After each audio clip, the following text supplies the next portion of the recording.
proses perjalanan roh kita. Yang langsung saya ambil dari sabda Rasulullah Muhammad SAW, hadis yang sahih yang diriwayatkan oleh Imam Ahmad dan yang lain-lainnya melalui jalan sahabat Al-Bara bin Azib radhiyallahu taala anhu. Hadisnya agak panjang. Dan nanti Bapak Ibu kalau ingin mendapatkan materinya silakan menghubungi Bapak Alvin. Saya sudah kirimkan materinya ke beliau panjang lebar. Langsung saja saya ceritakan. Waktu itu para sahabat bersama Rasulullah sallallahu alaihi wasallam sedang menguburkan jenazah salah seorang Ansor penduduk Madinah. Sampai di kuburan, ternyata penggalian liang lahat belum selesai. Lalu Nabi Muhammad cari tempat yang kosong, beliau duduk. Dan para sahabat duduk di sekeliling beliau. Mereka duduk demikian khusyuk sekali. Seakan-akan di kepala mereka itu ada burung. Sangat khusyuk sekali. Mereka duduk menghadap kiblat.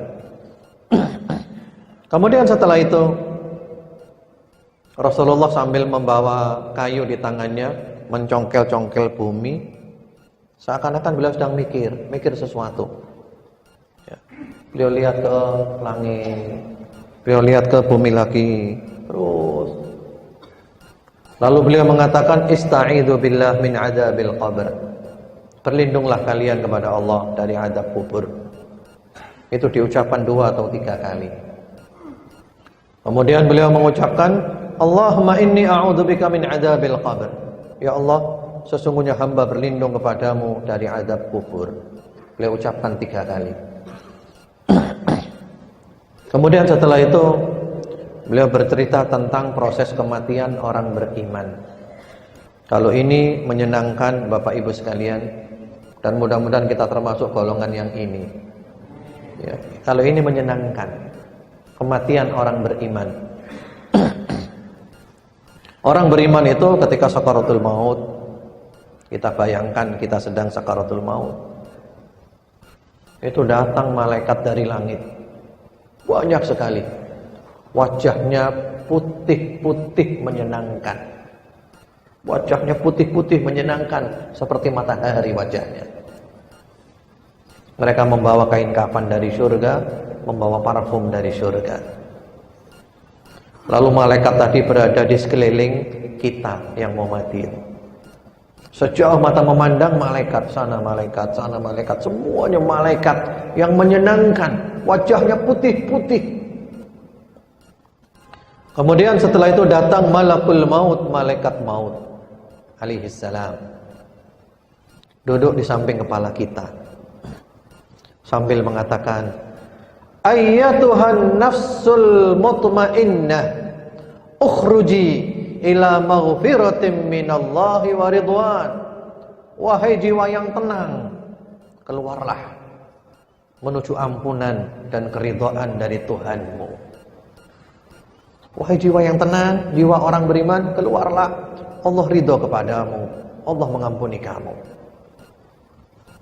Langsung rohnya keluar dengan lembut. Kata Rasulullah Muhammad SAW, seperti air menetes, ya, keluar rohnya. Lalu dimasukkan ke dalam kain kafan dari surga, diberi parfum dari surga. Kemudian malaikat-malaikat di bumi, malaikat di langit, malaikat antara bumi dan langit mendoakan dia semuanya, menyolati dia semuanya. Disolati malaikat, didoakan malaikat. Kemudian malaikat-malaikat penjaga pintu-pintu langit, semuanya berdoa kepada Allah, "Ya Allah, semoga roh ini lewat melalui pintu saya." Berdoa semuanya. Kemudian setelah itu rohnya dibawa naik ke atas oleh para malaikat yang membawanya. Setiap melewati rombongan malaikat yang lain, mereka selalu bertanya, "Ma hadzal ruhut thayyib?" Ini rohnya siapa yang wangi ini? Karena keluar dari roh tadi itu bau yang sangat wangi, melebihi bau paling wangi yang ada di muka bumi, melebihi parfum yang paling wangi di muka bumi. Malaikat tanya, "Ini rohnya siapa ini wangi? Rohnya siapa?" Yang membawanya mengatakan fulan bin fulan. Ini rohnya si fulan bin fulan. Disebutkan kebaikan-kebaikannya. Ya, dia orang yang baik hubungannya dengan Allah, yang baik hubungannya dengan manusia. Lalu sampai di langit dunia. Yang membawanya minta dibukakan, langsung dibuka. Kemudian malaikat langit dunia mengantarkan sampai ke langit kedua. Langit kedua membuka. Malaikat langit kedua mengantarkan sampai langit yang ketiga, terus sampai langit yang ketujuh. Setelah sampai di langit yang ketujuh, Allah mengatakan, "Uktubu kitab abdi fi illiyin." Tulislah catatan amal hambaku di illiyin, catatan amal ahli syurga. Lalu Allah katakan kepada malaikat, "Wahai malaikat, kembalikan lagi dia ke dunia. Karena aku berjanji menciptakan dia dari tanah, mengembalikan dia ke tanah, dan nanti akan mengeluarkan dia dari tanah lagi." Lalu rohnya sekarang dibawa turun, lembut. Disebutkan di dalam riwayat yang lainnya, ketika jenazah ditandu, dibawa ke kuburan, itu dia teriak-teriak, "Qaddimuni, qaddimuni, cepatkan aku, cepatkan aku." Kalau orang yang beriman, karena dia tahu dia bakal mendapatkan rapot yang bagus. Sekarang sudah sampai di kuburan, ma'asyiral muslimin. Dia dimasukkan ke dalam liang lahat, ditimbun. Tadi malam di rumah yang besar dengan anaknya, dengan keluarganya yang terang benderang. Sekarang dia sendiri di liang lahat. Kita mau tidak mau pasti kita ke sana. Ditimbun dengan tanah. Ditinggal pulang oleh semuanya. Anaknya, suaminya, semuanya pulang. Dia sekarang sendiri di liang lahat. Di dalam tanah dia sendiri. Dia mendengar suara sandal orang-orang yang pulang dari mengantarkan jenazahnya, tapi dia nggak bisa apa-apa. Lalu datang malaikat yang dikenal dengan nama Munkar dan Nakir, datang kepada dia, mendudukkan dia. Ya, dia diminta untuk duduk. Kemudian setelah itu dia dibentak dengan bentakan yang keras. "Man rabbuk? Siapa Rabbmu?" Dia orang beriman, dia tenang, dia menjawab, "Rabbi Allah, Rabbku adalah Allah." "Wa ma dinuk? Apa agamamu?" Dia tenang. "Dinil Islam, agamaku Islam." "Wa man nabiyuk? Siapa nabimu?" "Nabi Muhammad sallallahu alaihi wasallam." Dia tenang menjawabnya.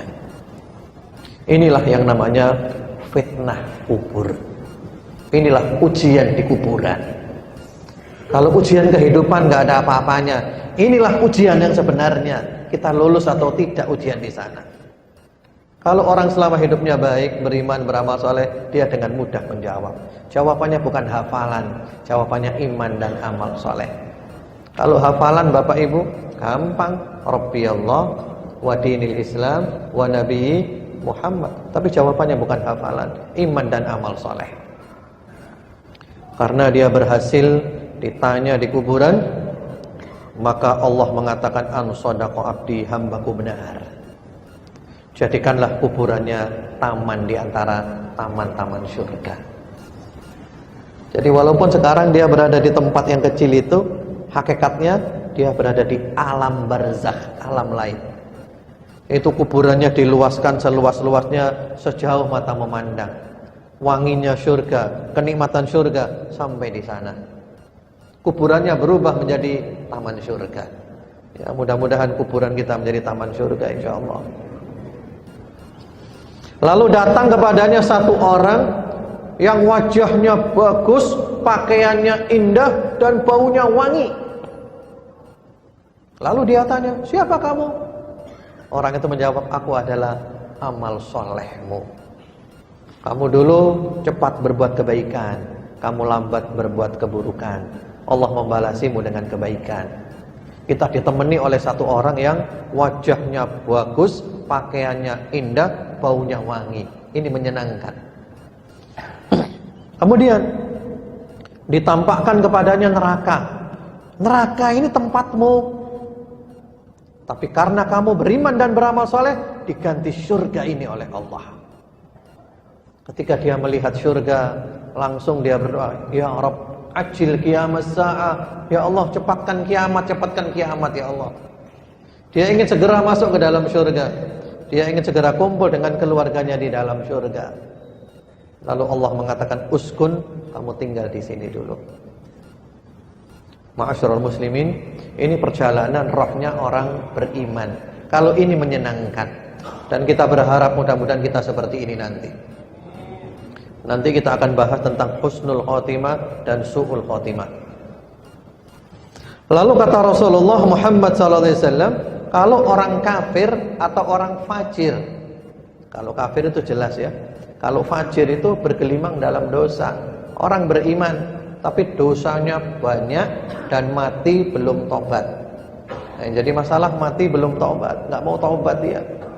Dia selalu menunda tobat, keburu mati. Ketika dia sekarat, dia mau mati, datang kepadanya malaikat-malaikat, wajahnya hitam-hitam menyeramkan. Malaikatnya hitam-hitam menyeramkan, membawa kain yang kasar dari neraka. Lalu duduk di samping kepalanya dia, sejauh mata memandang. Dia lihat kanan, kiri, depan, belakang. Ini malaikat semuanya wajahnya hitam-hitam menyeramkan. Oh, betapa menakutkan. Lalu datang malaikat maut di samping kepalanya. Malaikat maut mengatakan, Ayyatuhan nafsul khabithah, ukhruji ila sakhatin minallahi wa ghadab. Wahai jiwa yang busuk, keluarlah menuju kemurkaan dari Allah, menuju marahnya Allah. Malaikat mengatakan begitu. Wahai jiwa yang busuk, jiwamu jiwa busuk, kamu jahat, keluarlah. Allah marah kepadamu, Allah murka kepadamu. Bayangkan ma'asyiral muslimin, ini mau mati, malaikat mengatakan seperti itu. Rohnya tidak mau keluar. Rohnya nggak mau keluar. Rohnya menyebar ke seluruh tubuh, nggak mau keluar rohnya. Karena rohnya tidak mau keluar, maka oleh malaikat dicabut dengan paksa roh itu, sehingga urat-uratnya, otot-ototnya patah semuanya. Lalu dimasukkan ke dalam kain yang kasar dari neraka tadi itu. Kemudian keluar darinya bau yang sangat busuk, melebihi bau paling busuk yang ada di muka bumi. Malaikat-malaikat di bumi, di langit, antara bumi dan langit mengutuk dia. Semua malaikat mengutuk dia. Terkutuklah kau, terkutuklah kau, terkutuklah kau. Dikutuk oleh malaikat. Malaikat-malaikat penjaga pintu langit semuanya berdoa, Ya Allah, jangan sampai roh ini lewat melalui pintu saya nggak mau ya Allah. Kemudian rohnya dibawa naik oleh malaikat yang membawanya. Setiap melewati rombongan malaikat, mereka selalu bertanya, Ma hadzal ruhul khabith? Ini rohnya siapa? Ini baunya nggak enak, baunya busuk. Rohnya siapa ini? Yang membawanya mengatakan Fulan bin Fulan. Ini rohnya si Fulan bin Fulan. Disebutkan kejelekan-kejelekannya. Hubungannya dengan Allah tidak baik, hubungannya dengan manusia tidak baik. Lalu sampai ke langit dunia. Yang membawanya minta dibukakan, enggak dibuka pintu langit. Lalu Allah mengatakan an-kadzab, dia bohong. Uktubu kitabahu fi sijjin fil ardi sufla. Tulislah catatan amalnya di sijjin, di bumi yang paling bawah, catatan amal ahli neraka. Lalu kata Allah, kembalikan dia ke bumi lagi. Bapak Ibu sekalian, ketika dikembalikan ke bumi, bukan dibawa turun, dilempar rohnya dari langit. Rohnya dilempar dari langit. Kemudian ketika dia ditandu, dibawa ke kuburan, dia teriak-teriak, Ya wailaha, aina tadhabuna biha? Aduhai celaka, kalian bawa saya kemana? Kalian bawa saya kemana? Takut dia. Karena dia tahu rapotnya buruk, rapotnya merah semuanya. Sekarang sampai di kuburan, dimasukkan ke dalam liang lahat. Semuanya pulang, ditimbun tanah. Dia mendengar suara sandal mereka, tapi dia nggak bisa ngomong apa-apa. Datang kepadanya malaikat Mungkar dan Nakir yang membentak dengan bentakan yang keras. Dia didudukkan. Man rabbuk? Siapa Rabbmu? Gak bisa jawab dia, Bapak Ibu sekalian. Ketika di dunia dia hafal, tapi di kuburan gak bisa jawab. Dia hanya mengatakan la adri, aduh, aku tidak tahu. Ditanya lagi, madinuk, apa agamamu? Gak bisa jawab. La adri, aduh, aku tidak tahu. Man nabiyuk, siapa nabimu? La adri. Sami'tun nasa yaquluna syai'an faqultu, aku tidak tahu. Cuman aku pernah dengar nama itu, aku ikut-ikutan. Allahu Akbar. Lalu kata malaikat, la daraita wala talauta, kamu enggak tahu, kamu enggak mau belajar dulu. Lalu Allah mengatakan dia berdusta, dia bohong. Jadikanlah kuburannya lubang di antara lubang-lubang neraka. Ma'asyiral muslimin, Bapak Ibu sekalian, itu kuburannya menyempit sampai tulang rusuknya patah semuanya. Itu alam kubur, alam barzakh, alam lain. Racunnya neraka, panasnya neraka sampai di kuburannya. Lalu datang kepadanya satu orang yang wajahnya jelek, pakaiannya jelek, baunya busuk. Datang. Dia tanya, siapa kamu? Aku adalah amalmu yang jelek. Karena kamu dulu kalau berbuat taat kamu lambat, kalau berbuat maksiat kamu cepat. Kamu dibalas oleh Allah dengan keburukan. Bayangkan Bapak Ibu, ditemani orang wajahnya jelek, pakaiannya jelek, baunya busuk, tersiksa dia. Lalu datang kepadanya malaikat yang mempunyai 3 sifat. A'ma, asam, abgam. Malaikat yang buta, gak mau lihat. Yang tuli, gak mau dengar. Yang bisu, gak banyak bicara. Tugasnya hanya menyiksa, dan menyiksa. Membawa mirzabah, batang besi. Kalau dipukulkan ke gunung, itu gunung berubah menjadi pasir. Dipukulkan ke orang itu, Bapak Ibu sekalian. Fayadribu darbatan, fayasihu sayhatan, yasma'uha kullu syai' illa taqalain. Dipukulkan ke orang itu dengan sekali pukulan. Kepruk. Ya. Dia teriak dengan teriakan yang sangat keras, yang didengar oleh semua makhluk teriakan dia. Yang tidak dengar cuma 2, manusia dan jin, nggak dengar. Allahu Akbar. Lalu ditampakkan kepadanya neraka. Ini neraka, ini tempatmu. Begitu dia melihat neraka, dia mengatakan, Rabbi la tuqimis sa'ah, ya Allah jangan kiamat, ya Allah jangan kiamat, ya Allah. Dia memilih diadab di kuburan daripada diadab di neraka nanti. Ma'asyiral muslimin, ini hadis sahih. Perawi hadis ini banyak sekali. Imam Ahmad, Abu Dawud, Al-Hakim, At-Tayalisi, An-Nasai, Ibnu Majah dan yang lain-lain. Ini hadis sahih. Inilah perjalanan roh kita. Kita percaya, enggak percaya, kita nanti akan mengalami ini. Tinggal sekarang pilihan ada di tangan kita, Bapak Ibu sekalian. Apakah kita memilih untuk mati husnul khotimah atau milih mati su'ul khotimah? Itu pilihan.